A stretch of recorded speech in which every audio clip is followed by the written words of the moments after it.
Our organization is called the Health and Environmental Coalition of Senegal, or known for short as the HECS.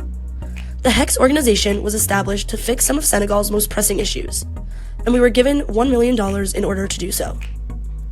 The HECS mission statement is to protect the health of the Senegalese people and environment due to air pollution and over-farming, primarily through education.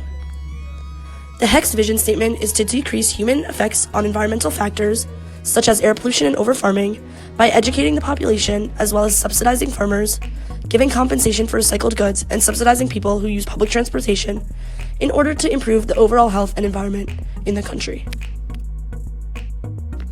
Senegal is a developing country located on the western coast of Africa and is neighboring Mali, Guinea-Bissau, Guinea, and Mauritania. Senegal has a population size of 14 million people. Senegal remains one of the more developed African countries, despite being surrounded by countries where there is terrorism activism, which poses a security threat. While they remain one of the more developed countries in the region, there are still areas in which Senegal needs further development. For example, there is a lot of poverty, and they are in need of more job opportunities due to internal migration and more people joining the labor force. The capital of Senegal is the city of Dakar, and about half of Senegal's population lives around it. Like many other sub-Saharan African nations, Senegal has a rapidly increasing population of young people below the age of 15. According to the CIA, 41.15% of Senegal's population is 14 years or younger.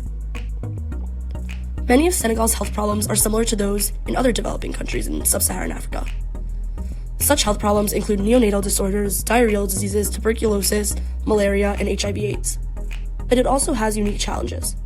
Due to extremely poor air quality, as a result of pollution and high levels of sulfur in the air, respiratory issues are one of the most common causes of death in Senegal, and lower respiratory infections are the second most common cause of death. Senegal's main environmental factors are caused by the interconnection of their geographical location as well as their lifestyle. The three main concerns are poor air quality, threat of desertification, and continued deforestation. Senegal's air quality is a major concern not just as an environmental factor, but also as a health issue. Air quality is usually measured in particulate matter, or PMs of varying sizes. Reads are usually taken in units of PM10 and PM2.5, the number corresponding to the size of the particles in microns. Dakar, the capital of Senegal, has readings which are 3 times higher or worse than the safety of PM2.5 and 7 times worse than the safety for PM10. Due to interconnections between the extremely poor environmental state of the country and the health effects of those environmental factors, our organization aims to use different interventions to reduce air pollution in Senegal. We will specifically be targeting 3 different factors that contribute to it. The first main objective of our organization and its efforts with Senegal is decreasing the human effects on air pollution to keep the country within the 0 to 50 range of the Air Quality Index by 2024. In an attempt to improve Senegal's status on the Air Quality Index, our organization will provide funds to educate and improve public transportation in the country's main city, Dakar. Our action to mitigate will include creating a more established route plan for Dakar's bus system and placing maps in the city and within buses. By doing this, citizens will be more aware and more efficient in their traveling, allowing for less CO2 to enter the atmosphere. Unfortunately, potential risks do arise with these actions. With more efficient transportation in the city, higher demands will be brought forward by citizens. The funding could potentially not be enough to fulfill enough citizens' needs for public transportation, resulting in people keeping to their old ways and not making an effort to reduce CO2 emissions. With our organization's help, though, the goal to reduce CO2 emissions and improve overall air quality is very realistic. Our organization will measure the outcome of our efforts by seeing how many people switch to public transportation and how many continue to use cars. Within this measurement, we will also keep track of the changing levels of carbon emissions in the country of Senegal by seeing the change in their carbon emission output on the HDI. Levels below 0.6 per capita tons of CO2 will result in a success of our organization. Part of our mission is to limit the amount of air pollution created by improper disposal of garbage. In Senegal, it is very common for people to burn their trash, releasing harmful toxins into the air. To accomplish our goal, we plan on creating a program to educate people on proper ways to dispose of their trash in hopes to create change, which will be observed through checking the air quality index in Senegal over time. Another objective we have to achieve our vision is to reduce the amount of overfarming in Senegal by educating local farmers about sustainable farming.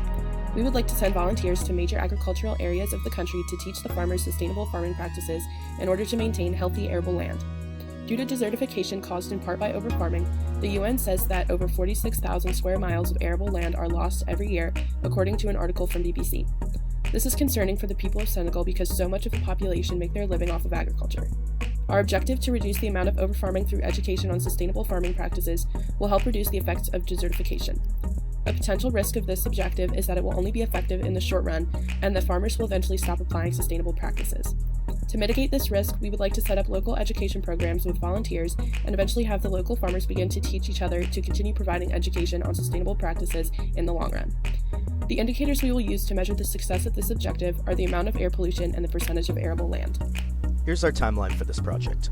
By the end of year 1, we plan to implement an education program for farmers and citizens who burn their trash and create an established public transportation map and grid plan.